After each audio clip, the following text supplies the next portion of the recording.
तो देखिए सबसे पहले हम लोग का क्वेश्चन है, तो क्वेश्चन नंबर 1 में देखिए फ्रांस कब संवैधानिक राजतंत्र बना। तो फ्रांस कब संवैधानिक राजतंत्र बना है, तो यहाँ पर 4 ऑप्शन दिए हुए हैं, तो आप लोग जल्दी से इसका आंसर देना है। तो आप लोग को 30 सेकंड के अंदर आप लोग को इस क्वेश्चन का आंसर देना है। तो आप लोग को कितना समय मिलेगा, 30 सेकंड का समय मिलेंगे। तो चलो आप लोग का टाइम शुरू हो गए हैं।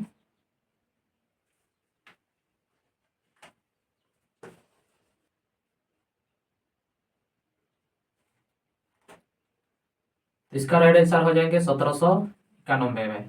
तो 1791 में फ्रांस की राजतंत्र बने हैं।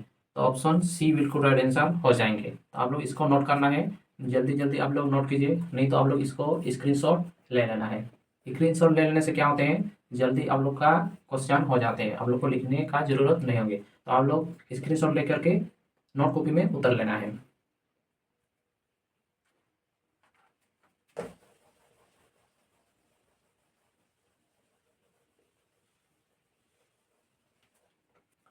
इसके बाद देखिए अगला क्वेश्चन, तो क्वेश्चन नंबर 2 में दिया हुआ है, नेशनल असेंबली के चुनाव में मतदाता बनने की आवश्यक योग्यता क्या थी।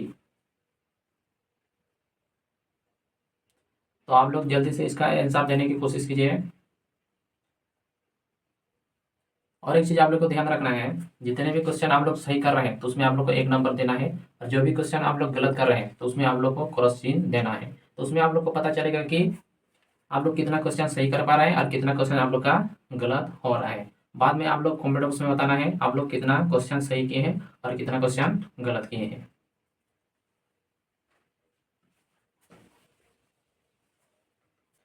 तो सभी आवश्यक थे, क्या थे, सभी आवश्यक थे।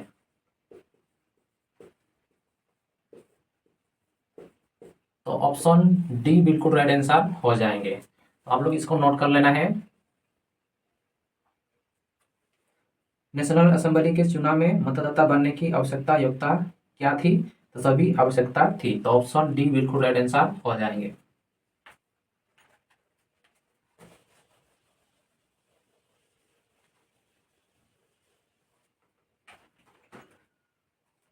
इसके बाद देखिए क्वेश्चन नंबर 3 में, टूटी हुई जंजीर प्रतीक क्या क्या मायने थे। तो यहाँ पर क्वेश्चन नंबर 3 में बताया जा रहा है टूटी हुई जंजीर प्रतीक के मायने क्या थे। तो इसमें आप लोग का ऑप्शन दिए हुए हैं, जल्दी से आप लोग इसका आंसर देना है। 30 सेकंड के अंदर आप लोग को क्वेश्चन का आंसर देना है।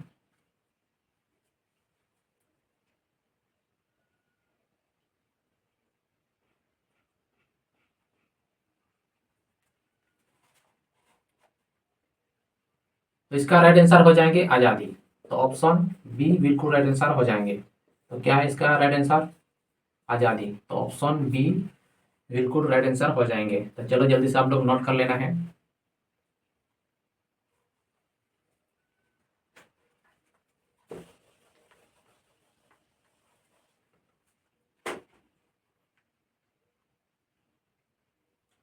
इसके बाद देखिए क्वेश्चन नंबर 4 में, सही सत्ता का प्रतीक है।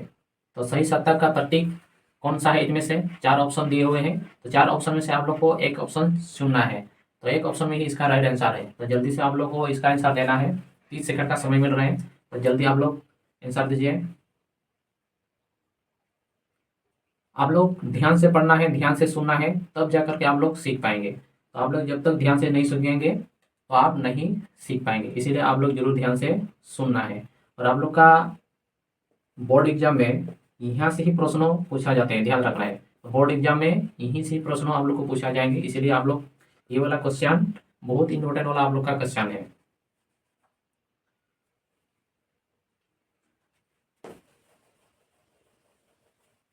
सही सत्ता का प्रतीक है आपका राजदंड। क्या, राजदंड है।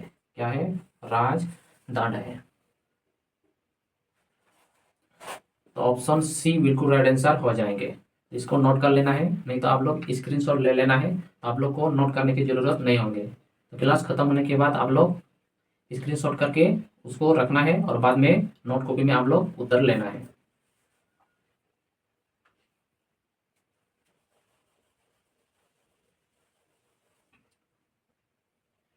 इसके बाद देखिए क्वेश्चन नंबर 5 में, फ्रांस का राष्ट्रीय रंग क्या थे। तो फ्रांस का राष्ट्रीय रंग क्या थे, तो यहाँ पर 4 ऑप्शन दिए हुए हैं। तो जल्दी से आप लोग चॉइस कर लेना है कौन सा ऑप्शन इस क्वेश्चन का आंसर है।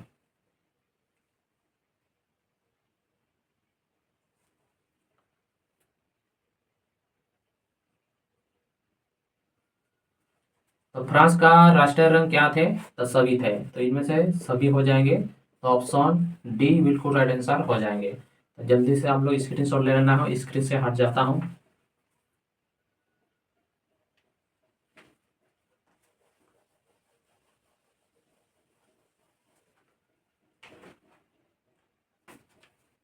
इसके बाद देखिए क्वेश्चन नंबर 6 में, नेशनल असेंबली ने पर्सा एवं ऑस्ट्रिया के विरुद्ध युद्ध की घोषणा कब की?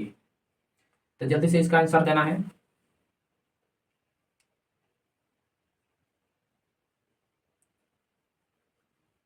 मैं आप लोग को पूरा सिलेबस के हिसाब से आप लोग को बता रहा हूँ, तो जो भी हम लोग क्वेश्चन पढ़ रहे हैं सारा क्वेश्चन आप लोग का बहुत ही इंपॉर्टेंट वाला क्वेश्चन है, क्योंकि यही से ही आप लोग को पूछा जाएंगे, तो बोर्ड एग्जाम यहाँ से ही आप लोग को पूछा जाएंगे। तो देखिए सभी क्वेश्चन तो नहीं आ सकते, लेकिन इनमें से आप लोग का जरूर आएंगे, क्योंकि मैं आप लोग को पूरा सिलेबस के हिसाब में बता रहा हूँ।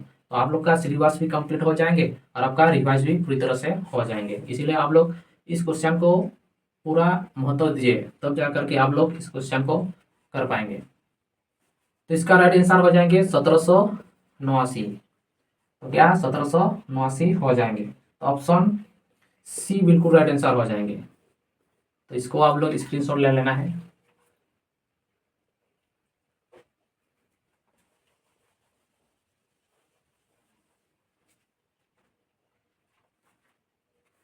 इसके बाद देखिए क्वेश्चन नंबर 7 में, जेकोबिन क्लब के सदस्य कौन थे? तो जेकोबिन क्लब के सदस्य कौन थे? तो जल्दी से इसका आंसर देना है। तो देखिए जब तक आपने से कोशिश नहीं करेंगे तब तक आप लोग नहीं सीख पाएंगे, इसीलिए आप लोग को 30 सेकंड का समय मिल रहा है, तो 30 सेकंड में आप लोग अपने से एक बार आंसर देने की कोशिश कीजिए, इसीलिए आप लोग को 30 सेकंड का समय दे रहे हैं। तो इसका राइट आंसर हो जाएंगे सभी। तो कारीगर भी थे, दुकानदार भी थे, तो इसीलिए इसका राइट आंसर हो जाएंगे ऑप्शन डी। तो चलो आप लोग इसको स्क्रीनशॉट ले लेना है।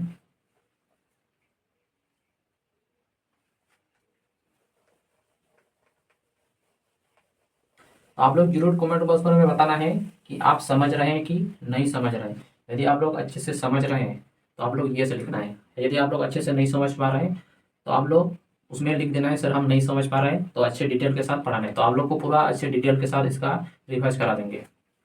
इसके बाद देखिए क्वेश्चन नंबर 8 में, किस वर्ग ने गोदी कामगारों की तरह धीराधार लंबी पतलून पहनने का निर्णय लिया था?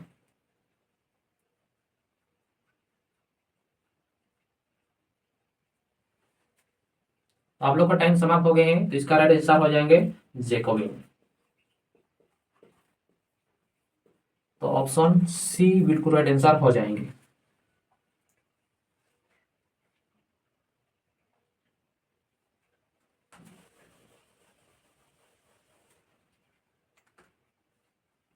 इसका बाद देखिए क्वेश्चन नंबर 9 में, फ्रांस में ब्रीचेस कौन पहनते थे?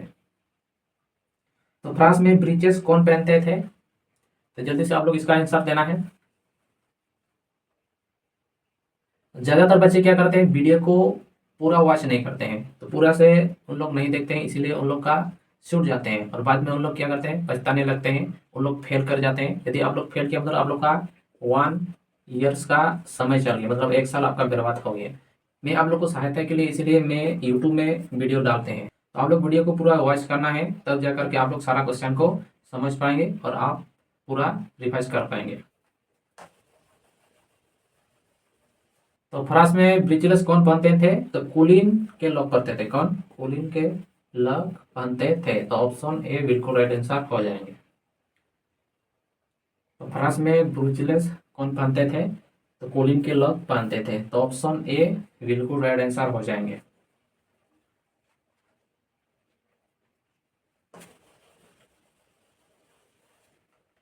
इसके बाद देखिए क्वेश्चन नंबर 11 में, फ्रांस के इतिहास में किस कालखंड को आतंक का युग के नाम से जानते हैं?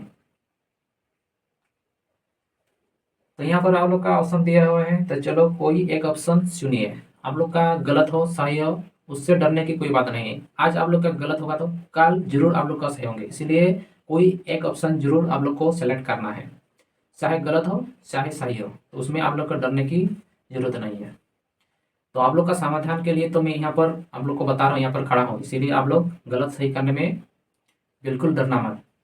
तो इसका राइट आंसर हो जाएंगे 1793 से 1794 तक। तो चलो आप लोग इसको नोट कर लेना है। तो कौन सा ऑप्शन में है देख लेना है। तो 1793 से 1794 तक, तो इसमें ऑप्शन बी में है, तो ऑप्शन बी बिल्कुल राइट आंसर हो जाएंगे।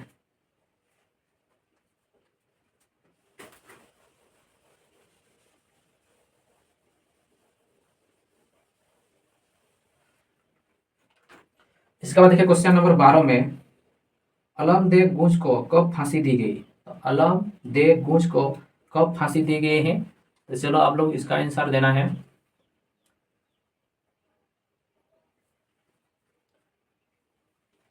तो इसका राइट आंसर हो जाएंगे 1793 में अलम दे गुंज को फांसी दे गए थे। तो ऑप्शन ए राइट आंसर हो जाएंगे।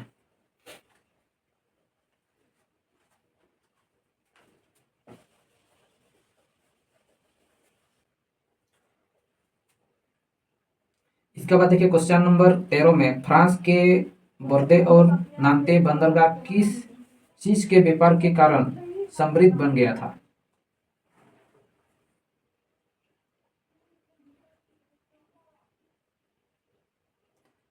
तो इसका राइट आंसर हो जाएंगे दासो। दासो के द्वारा पूरा चर्चा में रहा था, पूरा फेमस हो गए थे। तो दासों के व्यापार के कारण पूरी तरह से फेमस हो चुके थे। तो ऑप्शन सी बिल्कुल राइट आंसर हो जाएंगे।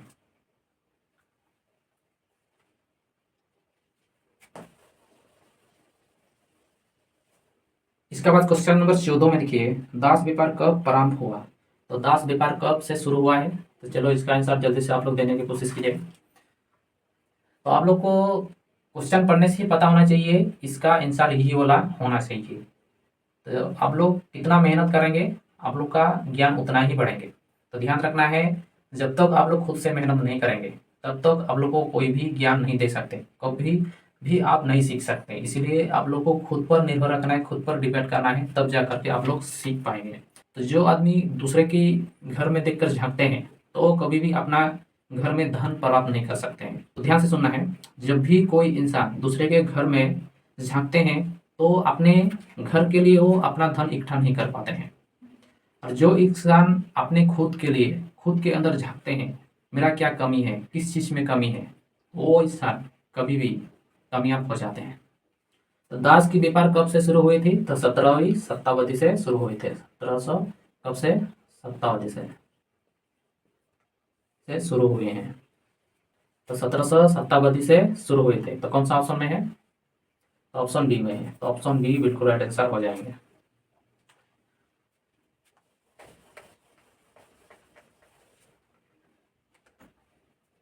और आप लोग को बताएंगे, जब आप लोग पढ़ रहे हैं तो पढ़ने के साथ साथ आउट नॉलेज भी आप लोग को सीखना चाहिए। तो कौन सा आउट नॉलेज आप लोग को सीखना चाहिए, तो उसका भी पूरा डिटेल के साथ आप लोग को बताएंगे एक दिन, क्योंकि ये वाला आप लोग को सीखने के लिए बहुत ज़रूरी है। जब आप लोग पढ़ते हैं, पढ़ने के साथ साथ आप लोग को स्किल का डेवलप भी होना चाहिए। तो अभी जितने भी बच्चे पढ़ रहे हैं तो उन लोग अपने पास स्किल नहीं होते, इसीलिए उन लोग को नौकरी नहीं मिल पाते। तो नौकरी मिलने के लिए सिर्फ पढ़ने की जरूरत नहीं है, आप लोग के पास स्किल भी होना बहुत ज़रूरी है।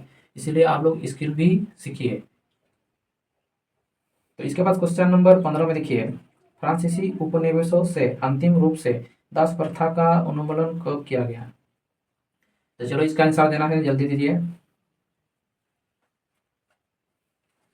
तो इसका राइट आंसर हो जाएंगे 1848 ईस्वी।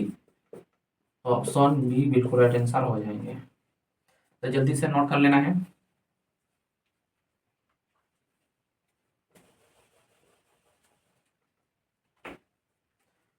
इसके बाद देखिए क्वेश्चन नंबर 16 में नेपोलियन बोनापार्ट ने खुद को फ्रांस का सम्राट कब घोषित किया गया था। तो ये वाला क्वेश्चन आप लोग का होमवर्क रहेंगे, घर से आप लोग बना के लाना है। तो नेपोलियन बोनापार्ट ने खुद को फ्रांस का सम्राट कब घोषित किया गया था। तो ये वाला क्वेश्चन आप लोग घर के से बना के लाना है। और आप लोग 15 में से कितना सही किए हैं तो उसका जानकारी आप लोग जरूर कमेंट बॉक्स में बताना है। तो कल आपके लिए कौन सा सब्जेक्ट लेके आएंगे तो आप लोग कमेंट बॉक्स में जरूर बताना है। तो कौन सा सब्जेक्ट लेके आएंगे। तो आज की वीडियो हम लोग यहाँ ही समाप्त करते हैं। तो जो भी आप लोग को कन्फ्यूज लग रहे हैं तो आप लोग कमेंट बॉक्स में जरूर बताना है और आप लोग पूछ सकते हैं। तो चलो चलते हैं। जय हिंद जय भारत।